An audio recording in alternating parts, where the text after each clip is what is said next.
Assalamualaikum warahmatullahi wabarakatuh. Sahabat beriman, Rasulullah Shallallahu Alaihi Wasallam dan malaikat Jibril kerap berinteraksi. Saat wahyu turun kepada Nabi Muhammad Shallallahu Alaihi Wasallam diperantarai oleh Jibril. Kerap bertemu dengan Rasulullah, Jibril pernah mendoakan 3 golongan dan diaminkan oleh Rasulullah. Lalu siapa saja mereka? Mengapa Jibril mendoakan ketiganya? Dan seperti apakah doa malaikat Jibril? Doa Jibril. Ada banyak riwayat yang menyebutkan tentang malaikat Jibril yang mendoakan 3 orang untuk masuk neraka. Salah satunya dijelaskan oleh Ka'ab bin Ujrah radhiyallahu an. Dia berkata, sesungguhnya Rasulullah Shallallahu Alaihi Wasallam pada suatu hari keluar menuju mimbar. Ketika dia naik ke sebuah tangga, beliau bersabda, "Amin." Lalu beliau naik lagi dan bersabda, "Amin."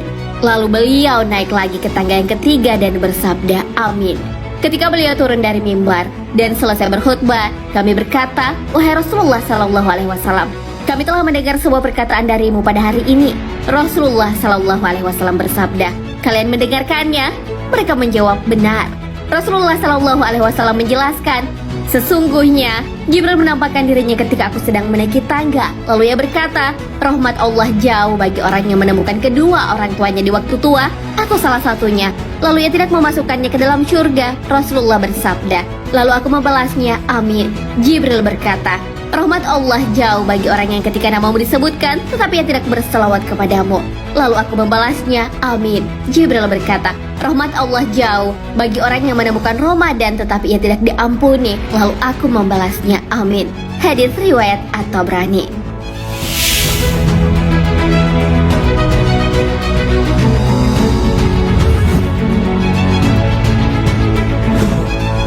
Tak mendapat ampunan pada bulan Ramadan. Golongan pertama yang didoakan malaikat Jibril masuk neraka ini menyanyiakan bulan penuh ampunan.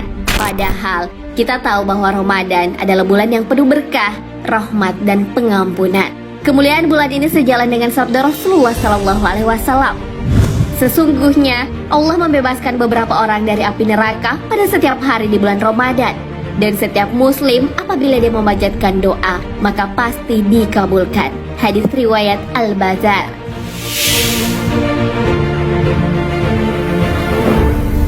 Setiap amalan yang dilakukan di bulan ini akan dilipat gandakan oleh Allah Subhanahu wa Ta'ala. Namun sayang sekali, banyak orang yang tidak memanfaatkan dengan baik. Alih-alih mendapat ampunan, malahan pada akhirnya akan terjerumus ke dalam api neraka. Na'udzubillah.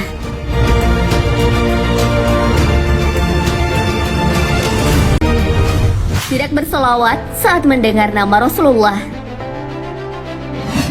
Orang kedua yang diaminkan Rasulullah Shallallahu Alaihi Wasallam agar masuk neraka adalah mereka yang mendengar nama Rasulullah Shallallahu Alaihi Wasallam tetapi tidak bersalawat kepada kekasih Allah itu.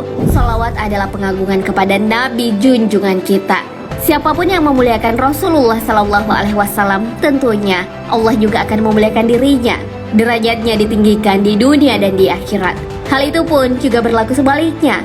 Siapa yang tidak dimuliakan Rasulullah, Allah akan menghinakannya. Rasulullah menganjurkan umatnya berselawat kepadanya di hari Jumat. Hal ini sesuai dengan sabda beliau. Perbanyaklah kalian membaca selawat kepadaku pada hari dan malam Jumat.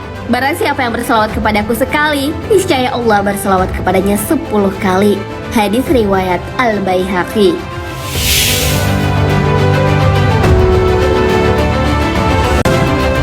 Tidak berbakti kepada orang tua. Berbakti kepada orang tua adalah kewajiban seorang anak. Ganjaran untuk yang lalai terhadap orang tuanya adalah menjadi golongan yang didoakan Jibril agar masuk neraka. Jika seorang anak masih memiliki ibu dan ayah, atau salah satu di antaranya lantas abai kepada mereka, atau kepada salah satunya, sungguh celaka. Ia tidak akan mendapat syurga yang dijanjikan oleh Allah Subhanahu wa Ta'ala. Seorang anak yang berbakti tentulah akan mendapatkan kemuliaan karena keduanya adalah salah satu kunci syurga. Hal ini sesuai dengan hadis Rasulullah Sallallahu Alaihi Wasallam. Kedua orang tua itu adalah pintu syurga yang paling tengah. Jika kalian mau memasukinya, maka jagalah orang tua kalian. Jika kalian enggan memasukinya, silakan siasakan orang tua kalian. Hadis riwayat Tirmizi.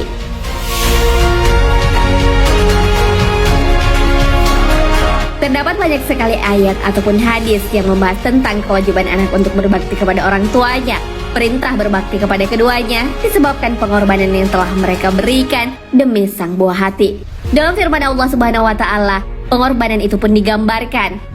Dan kami perintahkan kepada manusia berbuat baik kepada dua orang ibu bapaknya. Ibunya telah mengandungnya dalam keadaan lemah yang bertambah-tambah dan menyapihnya dalam 2 tahun. Bersyukurlah kepadaku dan kepada dua orang ibu bapakmu. Hanya kepadakulah kembalimu. Al-Quran Surah Luqman ayat 14.